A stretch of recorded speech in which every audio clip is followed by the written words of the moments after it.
y'all, welcome back. Today I wanted to talk about small problems. How do we define what a problem is, and when we're ranking our problems, how do we know if our problem is small, if it's something that we might need help with, or if it's something that's not even worthy of consideration? I'll start off with saying that I think we need to be careful when we do start ranking the types of problems, because if we don't consider it important, and I guess that's another way to look at if it's a small problem, it's not an important problem. But I think we need to be careful with that because there's many things that can influence what we consider important and what we don't consider important. One thing I commonly see in therapy is that people recognize that they're struggling with something, that there's some kind of problem, but they tend to minimize it. They do this by minimizing their own needs. They do this by comparing themselves to, well, I have this problem, but this other person has this bigger problem, which somehow, I guess, miraculously makes your problem go away because they have a bigger problem. This happens a lot, and it can be really hard to recognize, and a big part of therapy is to help someone to notice that their problems are important, that it's not helpful to minimize them, and that they are worthy of help. Which means that something that one might perceive as a small problem is actually a big problem, or it's an important problem that deserves addressing. Come on, Trip. I got a problem right now. It's called a truck making noise next door. As much as I love being next to a farm and looking out the window and seeing the beautiful views, it can really be problematic when they're turning on their equipment and it's really loud. So that's my problem right now. Okay, something else about small problems, and that we shouldn't be quick to dismiss them, is because when we recognize a problem early on, then that gives us the opportunity to problem solve early on when the problem is smaller, so that we can come up with things to make sure it doesn't grow into a bigger problem. We can see this clearly when we notice right away, let's say that there is a small water stain on your ceiling. At that point, it looks like it's just a small problem. The water's not even dripping. But as you can imagine, if you don't address it and figure out what's causing that small stain, it may continue. It can cause more damage in your house than would have happened had you addressed it when it was small. I think that that's pretty easy to see. Another way to look at this is that sometimes people can have long-standing patterns where they've actually had some big problems. These could be long-standing negative patterns in relationships. It could be long-standing problems with how you view yourself. It could be long-standing issues with family relationships or family dynamics. It could also be that you have difficulty managing things like eating. You tend to overeat or emotionally eat. Addictive behaviors could be a whole range of different types of addictions.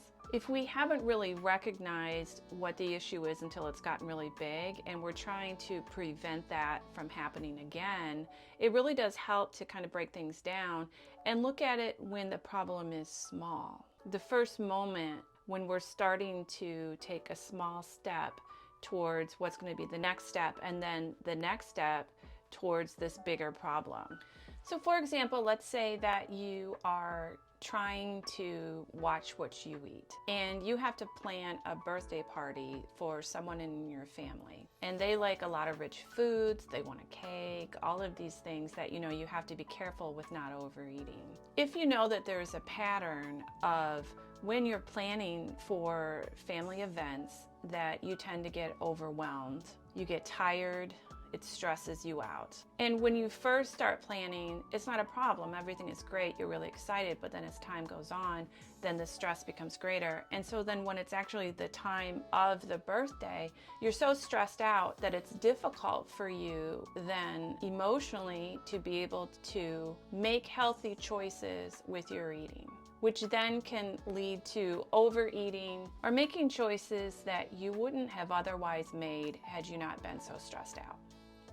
If you wait to address the problem when it's big, when it's already that you're at the party, you're stressed out, and it becomes harder to make these choices and it's already too late. But we're looking to change behavior, to do things differently so it doesn't get that big. If you start addressing the problem when it's much smaller, when the stress is lower, when you still have time to address the issues with the planning much earlier on, maybe that you delegate certain tasks to someone else, or you make different choices in the planning so that it isn't so overwhelming to you, or that you plan in advance that prior to the party you're going to eat healthy and well so that you aren't so tempted at the party itself.